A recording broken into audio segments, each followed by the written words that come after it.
al director del periódico Regeneración, colaborador de Polemón MX, miembro de esta familia sin censura, Jorge Gómez Naredo, a quien saludo con mucho gusto. ¿Cómo estás, Jorge? Muy buenos días. Hola, muy buenos días, querido Vicente. Estoy muy contento de estar aquí contigo y con todo tu auditorio. Oye, pues la guerra sucia, todo lo que da, literalmente la guerra sucia, escándalo tras escándalo. Creo que hemos chocado de frente, y lo decía en una mesa de diálogo, creo que ayer, Jorge, hemos chocado de frente con lo que hemos advertido por mucho tiempo ya, estos intentos de golpe blando contra el gobierno del presidente Andrés Manuel López Obrador. Guerra sucia, golpe blando, guerra híbrida, como le quieras poner, mi querido Jorge. Sí, pues esto ya lo esperábamos, en realidad yo lo esperaba desde hace tiempo, que se volviera todavía más grotesca esta guerra sucia, esta andanada de mentiras, de falsedades, de crear noticias donde no existen las noticias, y bueno, de atacar no solamente al proyecto como tal, sino a los familiares del presidente o a otras figuras, ¿no? Relacionadas con Andrés Manuel López Obrador. Es muy burdo y claro que estamos contra una guerra híbrida, ¿no? Guerra de noticias falsas, pero también que puede escalar, ¿no? En esta cuestión y en esta intención que están tratando de hacer de que puedan demandar a Andrés Manuel López Obrador por ir a abusar del poder en contra del pobre Loret de Mola, ¿no? O sea, yo creo que tampoco hay que descartar que pueda haber una variante, digamos, legal o jurídica que trate de hacerlo, que tampoco sería algo nuevo, digamos, en las experiencias de América Latina. Está el caso, por ejemplo, de Lula da Silva, ¿no? Esto que llaman el FAR, no recuerdo exactamente el nombre, pero es la guerra jurídica dentro del contexto político en el cual estamos viviendo. Y digamos que lo vemos cotidianamente, ¿no? Lo que tú mencionabas ahora del reportero de Telemundo, que va a las puertas, se queda ahí 5 o 6 minutos, y entonces arma una noticia donde no hay noticia, arma un escándalo y crea la sospecha, ¿no? Cosas muy raras están pasando.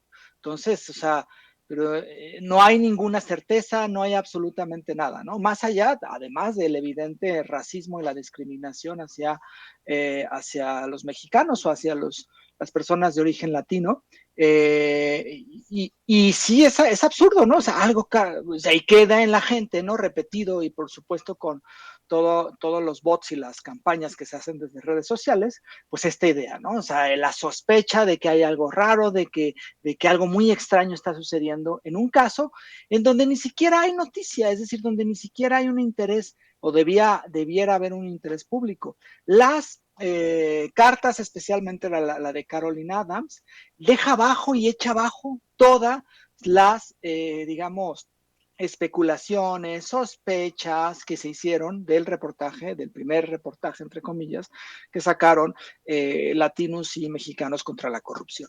Es decir, este supuesto conflicto de interés, que era donde supuestamente existía el delito y donde supuestamente existía el interés periodístico, quedó completamente echado abajo. Venía desde hace un tiempo, ¿no? Porque el reportaje es muy malo, pero con esta aclaración de Adams, que no la tenía que dar, porque no había ninguna prueba de posible tráfico de influencias y muchísimo menos de conflicto de interés y muchísimo menos de tráfico de influencias, entonces, pues queda abajo todas las especulaciones que hizo Carmen Aristegui, quedan abajo y echadas, tiradas, ¿no? Las especulaciones también que hizo Penilei Ramírez, las especulaciones que hizo Reforma, ¿no? Con esta cuestión. Por ejemplo, lo de Reforma me parece absurdo, ¿no? El domingo saca sus 8 columnas diciendo que Pemex le ha dado recursos a Baker Hughes, cuando el miércoles el mismo Pemex había dicho que habían subido los recursos a Baker Hughes como a muchísimas otras empresas petroleras, ¿no? Entonces es tratar de esta cuestión de la sospecha, de esta cuestión de que algo está mal, cuando en realidad José Ramón no es funcionario público, no es tampoco una figura política, es el hijo de un presidente. Sí, es normal que haya interés en la familia de quien dirige a un país, pero no hay en ningún momento hay una sospecha de tráfico de influencias o de conflicto de interés. Entonces, todo lo que se ha armado ahí es parte de esta campaña de guerra sucia. Y ahora, la respuesta de Andrés Manuel, que puede a algunos no gustar, a algunos no les gustó, y se respeta su opinión, de dar a conocer con información que tiene él, que se le hicieron llegar, él menciona, el sueldo de Loret de Mola, pues me parece que es un debate muy importante que se debe realizar en el país, ¿no? Es decir, debemos transparentar, o más bien los medios deben transparentar sus recursos, de dónde vienen, de dónde vienen, hacia dónde van, deben hacer públicos sus posibles conflictos de interés, y si el recurso público que se le da, por ejemplo, a Latinos, o el recurso público que se le da a W Radio, o a Televisa, o al Universal, ese recurso al final debe de ser, digamos, transparente, es decir, no solamente cuánto se le da, sino cómo lo invierten. Porque muchas veces dicen, es que Loret no es funcionario, es que Loret no recibe recursos públicos. A ver, ¿cuánto del recurso que le dio Televisa, cuánto del recurso que le dio el Universal y de los recursos que le dio Latinos viene de recursos públicos? ¿Cuánto proviene, por ejemplo, del gobierno de Tamaulipas?